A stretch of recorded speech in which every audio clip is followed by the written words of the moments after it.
अस्सलाम वालेकुम नाजरीन, न्यूज़ ब्रेक विद मियां कील के साथ आज आपकी खिदमत में एक मरतबा फिर हाजिर हूँ। आज सुप्रीम कोर्ट ऑफ पाकिस्तान में फैज़ाबाद धरने केस की इंतहाई अहम समाअत हुई, इंतहाई अहम ऑब्जर्वेशंस दी गई। उस समाअत के हवाले से आपको मुकम्मल अहवाल जो है वो आगाह करूँगा। और इसके साथ साथ वफाकी हुकूमत ने आज फैज़ाबाद धरने के जो सुप्रीम कोर्ट का फ़ैसला था उस पर अमल दरामद के लिए एक 3 रुकनी कमीशन भी तश्कील दे दिया है। अब इस 3 रुकनी कमीशन के इख्तियारात क्या होंगे, टीओआर्स क्या होंगे, और मैं आपके वो तो शेयर करूँगा ही आपके साथ। ये तमाम चीज़ें तो आप मीडिया पर बाकी दोस्तों के साथ बाकी जो मेरे दोस्तों के वीलॉग होंगे वो उनसे भी सुन सकते हैं, लेकिन कुछ एक्सक्लूसिव भी तो होना चाहिए। अब एक्सक्लूसिवली मैं आपके साथ शेयर करूँगा। इस कमीशन के मेंबर हैं जो कि आईजी ताहिर आलम साहब, आईजी रिटायर्ड हुए, आईजी भी रहे हैं इस्लामाबाद में। उनका एक वाक़या मैं ताहिर आलम साहब का आपको एक वाक़या सुनाऊँगा जिसमें वो रो पड़े थे और मैंने ख़ुद उनको रोते हुए देखा। वो वाक़या क्या क्या था वो भी आपके साथ शेयर करेंगे। तो सबसे पहले सुप्रीम कोर्ट ऑफ पाकिस्तान में तकरीबन 11:30 बजे इस केस की समाअत होनी थी, लेकिन 12:15 बजे के करीब इस केस की समाअत का आगाज़ किया गया। सबसे पहले शेख रशीद के वकील सरदार अब्दुल राज़िक रोस्टम पर आए और उन्होंने अदालत से इस्तदा की कि शेख रशीद ने जो फैज़ाबाद धरने के अंदर नज़रसानी दायर की थी वो नज़रसानी वापस लेना चाहते हैं। अब चीफ़ जस्टिस ऑफ पाकिस्तान ना सिर्फ शेख रशीद बल्कि इनसे पहले भी जितने भी जो नज़रसानी दरख्वास्तें दायर हुई थी उनके ऊपर भी जब उन्हें वापस लेने का कहा गया तो एक बहुत सारी ऑब्जर्वेशंस दे चुके थे। तो आज फिर चीफ जस्टिस ऑफ पाकिस्तान ने दोबारा से ऑब्जर्वेशन देते हुए शेख रशीद साहब से कहा कि जनाब आप पीछे क्यों हट रहे हैं। 4 साल ये केस लटकता रहा, तब तो आपने वापस नहीं लिया। 7 मार्च 2019 को ये नज़रसानी दायर की गई और आज 2024 में आप कह रहे हैं कि इसको वापस कर दिया जाए। फिर मज़ीद ये भी कह दिया कि सुप्रीम कोर्ट के हवाले से उन्होंने बात करते हुए कहा कि 4 साल जो है मुकदमात समाअत के लिए मुकर्रर नहीं हुए। क्या मर्ज़ी थी कि जिस मर्ज़ी मुकदमे को समाअत के लिए मुकर्रर कर दिया जाए और जिस मर्ज़ी मुकदमे को समाअत के लिए जो है वो ना लगाया जाए। ऐसे अदालतें नहीं चलेंगी। ये चीफ जस्टिस साहब ऑब्जर्वेशन देते हुए मज़ीद कह रहे हैं कि सबको पता है मगर कोई नहीं बोलेगा।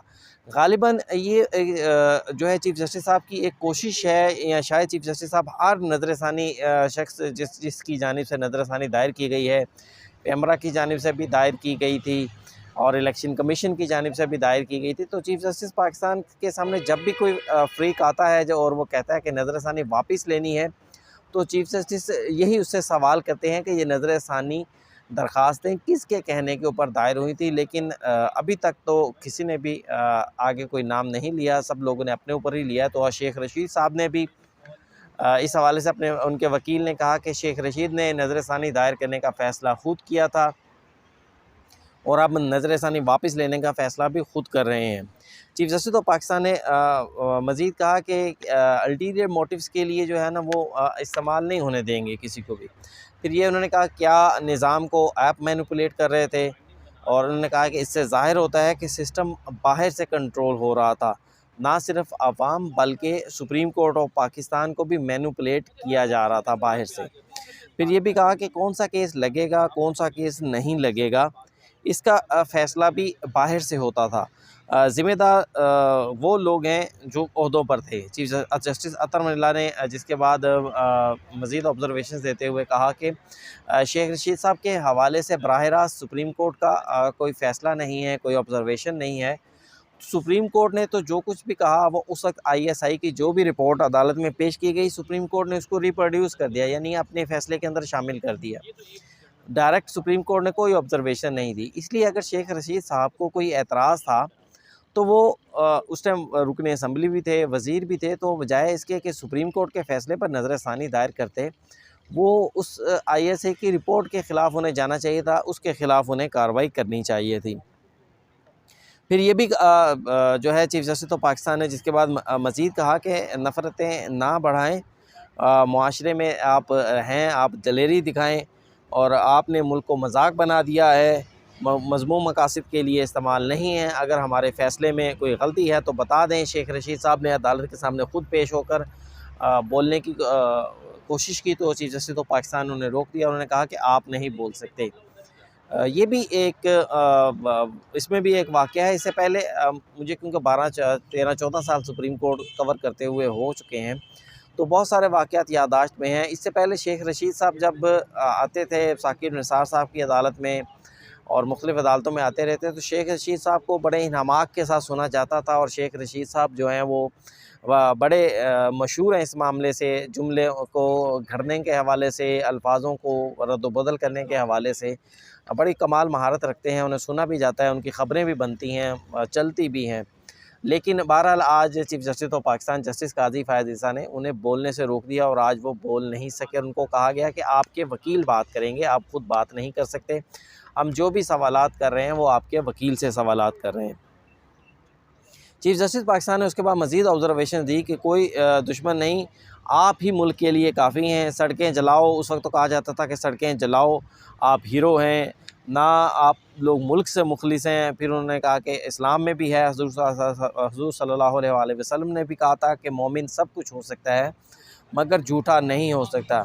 क्या शेख साहब से उन्होंने सवाल किया कि क्या शेख साहब आप फिर से मुल्क की खिदमत करना चाहेंगे या आप घर में बैठ कर अल्लाह अल्लाह करेंगे? इस पर भी शेख रशीद साहब से बराह रास्त जवाब नहीं लिया गया, ज़ाहिर बात है। फिर उसके बाद अदालत ने शेख रशीद की जो दरख्वास्त थी वो वापस लेने की बुनियाद पर ख़ारिज कर दी। अब आते हैं जनाब, जो वफाकी हुकूमत ने कमीशन बनाया, तो वफाकी हुकूमत ने 2 साबका IG जिसमें अंदर अख्तर शाह और ताहिर आलम और खुशहाल खान एडिशनल सेक्रेटरी हैं के ओहदे पर हैं, ये इन 3 लोगों को मुश्तमिल एक कमीशन तश्कील दे दिया है जो कि फैज़ाबाद धरने के हवाले से 10 TORs के ऊपर तहकीकात करेगा। अब ये 10 TORs क्या हैं, मैं ये भी आपको बताता चलूँ। फिर उसके बाद अब ये देखना है कि क्या कमीशन अदालत ने ये सवालात उठाए हैं। तो मैं आपको एंड के अंदर एक वाक़या सुनाऊँगा अदालत का, जिसका मैं ख़ुद चश्मदीद गवाह हूँ। तो उस वाक़े के को भी मद्देनज़र रख के हम देखेंगे। अच्छा, अब इस 10 TORs के अंदर शामिल है कि जनाब पब्लिक ऑफिस होल्डर्स ने कानून की कोई खिलाफ वर्जी तो नहीं की। खुफिया इदारों और सरकारी अफसरान की ज़िम्मेदारियाँ क्या थीं, उनका तयन क्या था, अगर उनके ख़िलाफ़ अगर उन्होंने रूगर्दानी की है तो अगर उनके ख़िलाफ़ कोई महकमाना कार्रवाई बनती है तो वो कार्रवाई भी होगी। धरने पर रैलियों, पुलिस और धरनों के हवाले से रैलियों, पुलिस और जो ला एजेंसीज़ फ़ोर्सेस हैं उनका क्या किरदार होगा। वफाकी और सूबाई हुकूमतों की जानिब से इन धरनों की निगरानी, कोई मीडिया के ऊपर अगर नफ़रत अंगेज़ मवाद फैलाया जाता है उसके हवाले से जो इक़दामात हैं वो भी इनका होगा। 2 माह के अंदर ये जो है कमीशन ये अपनी तहकीकात मुकम्मल करेगा। फिर जिसके बाद अदालत ने ये कहा कि हमने तो ये भी ऑब्ज़र्वेशन दी थी कि ये नज़रसानियाँ क्यों दायर की गई और अब क्यों वापस ली जा रही हैं, कमीशन इसका भी तयन करेगा। तो ये TORs में शामिल नहीं है। चीफ़ जस्टिस ऑफ पाकिस्तान ने कहा कि हमने तो ये भी ऑब्ज़र्वेशन दी, इस पर अटॉर्नी जनरल पाकिस्तान ने अदालत को यकीन दहानी करवाई कि इसको 11वें TOR के तौर पर ऊपर जो है वो नोटिफिकेशन में शामिल कर दिया जाएगा। जस्टिस अत्तर मनिल्ला ने ऑब्ज़र्वेशन देते हुए कहा कमीशन कमीशन जो है वो सूरत हाल से निमटने की सलाहियत रखता है। अफसार आलम के इल्ज़ामात इंतहाई संगीन हैं क्योंकि उन्होंने ज़ाहिर बात है साबका DGI फैज़ हमीद के ऊपर बराह रास्त इल्ज़ामात लगाए थे। फिर PM, चीफ़ जस्टिस और chief of the army staff को भी खतूत लिखे थे। फिर अतर मिल्ला साहब ने यह भी कहा कि ये जो कमीशन तश्कील दिया गया है साबका वज़ीर आज़म, चीफ़ जस्टिस ऑफ पाकिस्तान और chief of the army staff को भी तलब करने का इख्तियार रखता है। और अगर कोई इस कमीशन के सामने पेश नहीं होगा तो कमीशन उसके वारंट्स भी जारी कर सकता है और वारंट्स उसको गिरफ़्तार भी करवा सकता है। फिर अफसार आलम अदालत के सामने पेश हुए, उन्होंने भी यही ऑब्ज़र्वेशंस अदालत के सामने रखी और उन्होंने कहा कि कमीशन में मैं तो पेश हो जाऊंगा ज़रूर, लेकिन ये जो बड़े बड़े नाम हैं जिनके ख़िलाफ़ मेरी दरख्वास्त है, क्या 2 पुलिस के 2 अफसरान जो हैं उनके हवाले से वो उसके ऊपर कार्रवाई कर सकते हैं या नहीं कर सकते, अब देखना ये भी होगा। ये अफसार आलम साहब का कहना था कि वो जिस पर चीफ़ जस्टिस पाकिस्तान ने उनसे कहा कि हो सकता है कि कमीशन हमारी आंखों में धूल झोंकने के लिए बनाया गया हो, या ये भी हो सकता है कि कमीशन कोई तारीख़ रकम कर दे, लेकिन किस बुनियाद के ऊपर अभी आप एतराज़ात कर रहे हैं। रिपोर्ट पर तो तनकीद हो सकती है, लेकिन पहले कमीशन के ऊपर कैसे शक करें। फ़िलहाल उंगली नहीं उठा सकते। चीफ़ जस्टिस पाकिस्तान ने कहा जी उम्मीद पर दुनिया कायम है, कमीशन को अपना काम करने दें, जब रिपोर्ट आएगी तो फिर इसका जायज़ा भी लेंगे। जस्टिस अतर मिनल्ला ने कहा कि पीएम ऑफिस से, वज़ीर आज़म ऑफिस से निकाले जाने वाले लोग कहते हैं कि हम बेख्तियार थे। ये बात जो है बेख्तियार वाली, ये साबका वज़ीर-ए-आज़म नवाज़ शरीफ भी कर चुके हैं, इमरान खान भी इसका बरमला इज़हार कर चुके हैं कि हमारे पास इख्तियारात नहीं होते थे। तो लेकिन इमरान खान की बात को मेरे ख़्याल से कोट किया गया है, क्योंकि उन्होंने रिसेंटली की थी कि हमारे पास इख्तियार नहीं था। तो अब कमीशन जो होगा वो इस हवाले से वज़ीर-ए-आज़म, आर्मी चीफ़ के ख़िलाफ़ भी कार्रवाई कर सकता है। जस्टिस अतर मिनल्ला की इन ऑब्ज़र्वेशन के बाद अदालत ने अपना हुक्मनामा लिखवाया और इस केस को 22 जनवरी तक मुलतवी कर दिया, क्योंकि 2 माह के अंदर इस कमीशन ने अपनी रिपोर्ट देनी है। अब नाज़रीन, अदालत के भी ख़दशात हैं, अबसार आलम के भी ख़दशात हैं कि कमीशन अपनी कार्रवाई करेगा या नहीं करेगा। मैं आपको एक वाक़या सुनाता हूँ। ग़ालिबन ये इफ्तिख़ार मोहम्मद चौधरी साहब के दौर की बात है। थाना तरनौल के अंदर किसी एएसआई की गुमशुदगी का ग़ालिबन ये मुकदमा था। ताहिर आलम साहब उस वक्त एसएसपी थे। ये सुप्रीम कोर्ट ऑफ पाकिस्तान में पेश हुए। तो सुप्रीम कोर्ट ऑफ पाकिस्तान ने जो है एक ऑर्डर जारी किया, और इफ्तिख़ार चौधरी साहब ने एक ऑर्डर जारी किया। उस ऑर्डर के अंदर उन्होंने कहा गया कि ये तहकीकात की जाएँ कि ये इंक्वायरी क्यों नहीं हो रही। इससे ये जो पुलिस का जो सब इंस्पेक्टर है या इंस्पेक्टर था, क्योंकि मैं याददाश्त से ये चीज़ आपके साथ शेयर कर रहा हूँ, तो इसलिए एग्जैक्ट तो मुझे याद नहीं है, लेकिन बहरहाल एक पुलिस का अफसर था, पुलिस का जवान था जो कि लापता हुआ था। उसकी तहकीकात का मामला था थाना तरनौल में, इस्लामाबाद में, इतना मुझे याद है। तो उस के अंदर सुप्रीम कोर्ट ने तहकीकात का हुक्म दे दिया। अब ये मैंने ख़ुद देखा कि ताहिर आलम साहब, जब सुप्रीम कोर्ट ने ताहिर आलम साहब के ख़िलाफ़ इंक्वायरी का ऑर्डर दे दिया, हालांकि बराह रास्त मेरा मानना यह उनके ख़िलाफ़ इंक्वायरी बनती नहीं थी। बहरहाल सुप्रीम कोर्ट ने ऑर्डर दे दिया, और तो उसके ऊपर जो थी, ताहिर आलम साहब ने कमरा अदालत के अंदर आंसू बहाना शुरू कर दिए और कहा कि सर ऐसा ना करें, मेरी नौकरी चली जाएगी, मैं मजबूत नहीं हूँ। मैं जो है, आपने अगर हुक्म जारी कर दिया तो फिर मेरी कोई भी नहीं सुनेगा। तो ताहिर आलम साहब के इस आबदीदा होने के ऊपर बाकायदा उन्होंने जो है वो उनकी आवाज़ भर आई, उन्होंने रोना शुरू कर दिया। और हालांकि मेरे लिए बड़ा हैरान था। मैं उन दिनों कह लें कि मुझे कुछ अरसा ही हुआ था सुप्रीम कोर्ट ऑफ पाकिस्तान में आए हुए, तो एक एसएसपी लेवल के बंदे को यूँ रोते हुए देखना।